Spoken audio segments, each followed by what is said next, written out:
ছট পুজোর রাতে বৈদ্যবাটিতে যে বোমাবাজি হয়েছে সিসি ক্যামেরায় ধরা পড়েছে সেই ছবিও। বোমার আঘাতে ভেঙেছে জানলার কাঁচ, বাড়ি লক্ষ্য করে পর বোমাবাজি।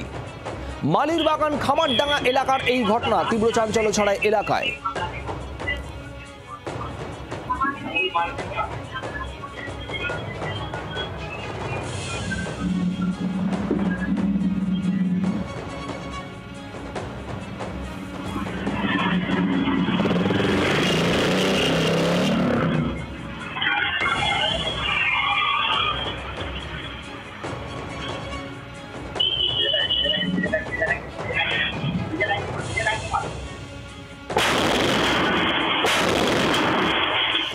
সিসি ক্যামেরায় ধরা পড়া সেই ছবি আপনারা দেখলেন বৈদ্যবাটি এলাকায়। এখানেই মালিরবাগান খামারডাঙ্গায় এইভাবে বোমাবাজি, বাড়ি লক্ষ্য করে। বিধান সরকার আমাদের প্রতিনিধি রয়েছেন আমাদের সঙ্গে। বিধান, কারা এই বোমাবাজি ঘটালো, কার বাড়ি লক্ষ্য করে বোমাবাজি? দেখো শুভদীপ, এখনো পর্যন্ত যেটা জানা গেছে পুলিশ সূত্রে যে 3 জন এসেছিল গতকাল গভীর রাতে। ছট পুজোর যে প্রসেশন সেগুলো চলছিল, বিভিন্ন গঙ্গার ঘাটে ঘাটে ছট পুজোর ভিড় ছিল।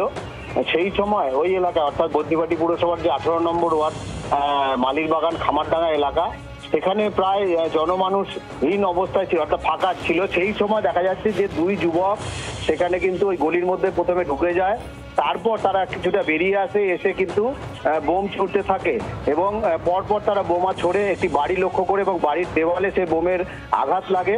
এবং আজকে সকালবেলা এই ঘটনার খবর পেয়ে শ্রীরামপুরের ডিসিপি অর্ণব বিশ্বাস এবং স্থানীয় পুলিশ ফাঁড়ির যারা অফিসার রয়েছেন তারা গিয়েছিলেন তদন্তে।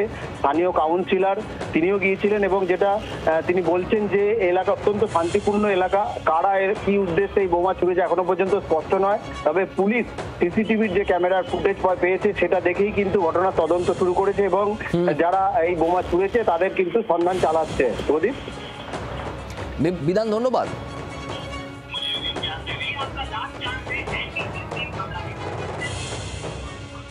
রাত্রির দিকে কেউ এসে ক্র্যাকার বোম আমাদের এই সামনেই আমাদের পাম্পের উল্টো দিকে যে বাড়িটি আছে এই বাড়ির দেয়ালে ক্র্যাকার বোম মেরেছে। আমিও পরিবারের সঙ্গে কথা বলেছি, তারা বলছে কী কারণে আমাদের মেরেছে আমরা নিজেরাই বুঝতে পারছি না। আমি তো চাইবো যারা দোষী তারা কঠোর শাস্তি পাক, তাদেরকে আইডেন্টিফাই করে খুঁজে বের করা হোক এবং তাদের সম্পর্কে আমরা বিস্তারিত জানতে পারবো এবং সেই দায়িত্বটা আমাদের অ্যাডমিনিস্ট্রেটিভ পুলিশের ওপর রয়েছে।